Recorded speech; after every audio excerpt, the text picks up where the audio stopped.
আসসালামু আলাইকুম প্রিয় শিক্ষার্থী, কি অবস্থা সবার? আশা করি সবাই অনেক ভালো আছো। আজকের এই ক্লাসে বা এই পর্বে আমরা নবম ও দশম শ্রেণীর গণিত বইয়ের সেট ফাংশন দ্বিতীয় অধ্যায় যে 22 পৃষ্ঠা উদাহরণ 1 পর্যন্ত আমরা সমাধান করেছিলাম। তো আজকের এই পর্বে আমরা উদাহরণ 2 এবং 3 সমাধান করার চেষ্টা করব। ভিডিও লং করব না, সম্ভব হলে 2টা উদাহরণ আজকের এই পর্বেই আমরা শেষ করব। চলো তাহলে সরাসরি আমরা হোয়াইট বোর্ডে যাই। দেখো উদাহরণ 2। দেখো উদাহরণ 2।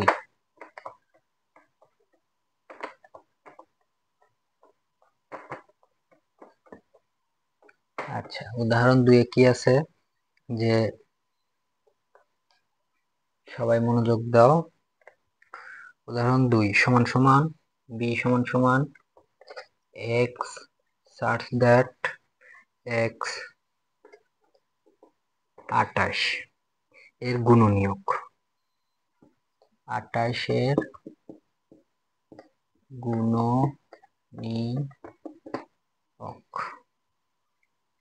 গুণনীয়ক। আচ্ছা, সেটটিকে তালিকা পদ্ধতিতে প্রকাশ করো। সেটটিকে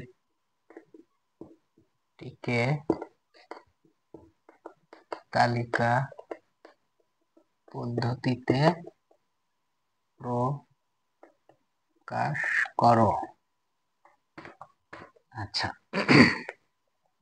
তাহলে আমরা সেটটিকে তালিকা প্রকাশ করে সমাধান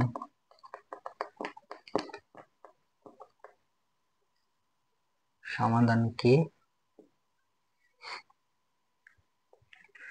দেখো সমাধান, তাহলে 28 এর গুণনীয়ক গুলো আমরা আগে বের করে নেই। কি কি হয় 28 এর গুণনীয়ক? আচ্ছা, এখানে এই হলো 28 গুণন 1, তাহলে কি হলো 28। এরপরে আমরা কি বের করব?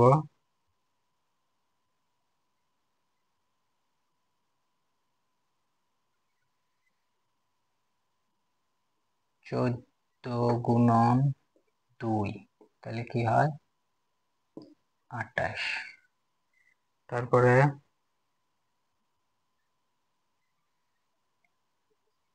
7 গুণন 4, 28। মোটামুটি আমরা এই কটাই পেলাম, আর সম্ভবত নাই। আচ্ছা, এখন 28 এর গুণনীয়ক তাহলে আমরা বের করি। সুতরাং 28 এর গুণনীয়ক হলো, আচ্ছা দেখো, যখনই কোনো সংখ্যার গুণনীয়ক বের করতে বলবে তখন আমরা ওই সংখ্যাকে কোন কোন সংখ্যা দ্বারা গুণন করা যায় সেইগুলো আগে বের করে নেব। দেখো 28 কিন্তু এই সংখ্যাগুলো দ্বারাই গুণন করা যায়, আর কিন্তু কোনো সংখ্যা দ্বারা গুণন করা যায় না। এর কারণে আমরা এটা লিখে নিছি। এখন তাহলে আমরা ছোট থেকে গুণনীয়ক, যখন যে কোনো সংখ্যারই গুণনীয়ক বের করে লিখতে যাব তখন কিন্তু আমাদের কি করতে হবে, যে ছোট থেকে লিখতে হবে। তাহলে ছোট কত? প্রথমে 1 আছে, 1, তারপর 2 আছে, 2, তার ছোট 4 আছে, আচ্ছা তার বড়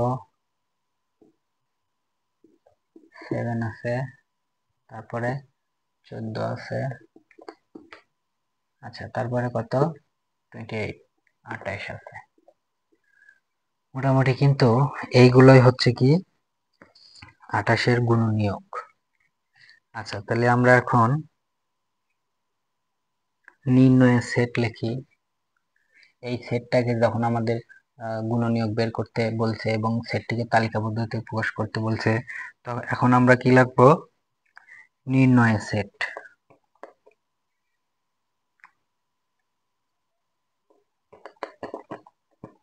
নির্ণয়ের সেট। আচ্ছা, নির্ণয়ের সেট কি? b সমান সমান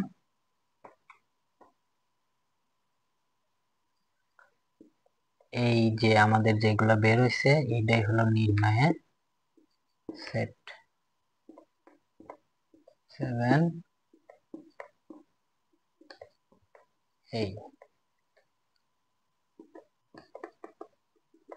এই হলো অ্যান্সার। এটাই হলো কি আমাদের উদাহরণ 2 এর সমাধান।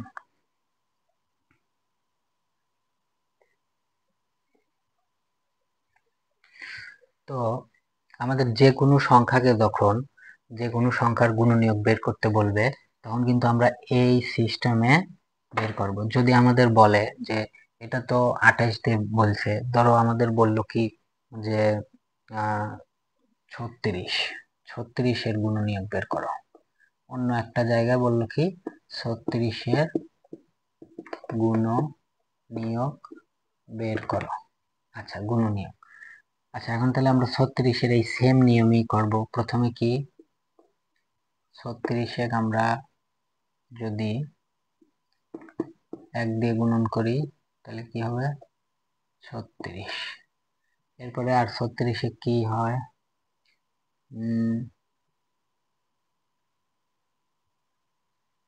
আর একটা হয় হলো 36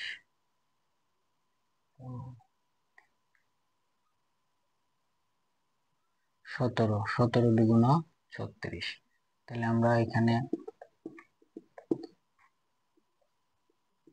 লিখলে 36, তারপরে আরো যায় হলো 6 দিয়ে,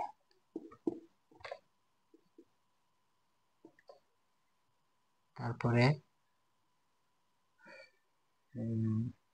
আর যায় না। তো এখন আমরা দেখো আর কিন্তু কোনো সংখ্যা দ্বারা 36 এ গুণন করা যায় না। তো এখন আমরা নির্ণয়ের সেট যদি লিখি তাহলে কি হবে, দেখো বের হচ্ছে কত। প্রথমে আমরা ছোট যেটা 1, তারপরে 2, আর এই যখন দুইটা আসবে একসাথে তখন যে কোনো একটা নিলেই হবে 6, তারপরে 17 আর হলো 36। এই কয়টাই হলো নির্ণয়ের সেট। এখন b সমান সমান অথবা a সমান সমান আমরা নির্ণয়ের সেট লিখতে পারি।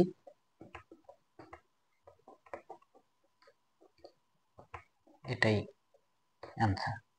এরকম যে কোনো সংখ্যাকে যদি বলে যে 36 এর গুণনীয়ক সেটটিকে তালিকা পদ্ধতিতে প্রকাশ করো, বা যদি বলে 55 বা 56 বা যে কোনো সংখ্যার গুণনীয়ক আর তালিকা পদ্ধতিতে যদি প্রকাশ করতে বলে তাহলে কিন্তু আমরা এই নিয়মে বের করব। এরকম যে কোনো সংখ্যা আসলে এই সেম নিয়মেই আমরা করব। তো আশা করছি তোমরা অঙ্কটা বুঝতে পেরেছো। এরকম যে কোনো সংখ্যা গুণনীয়ক আমরা এই একই নিয়মে বের করব। আজকের পর্ব এইখানেই, ভিডিওটা বেশি লং করব না। পরবর্তী পর্বে আমরা উদাহরণ 3 নিয়ে বিস্তারিত আলোচনা করব।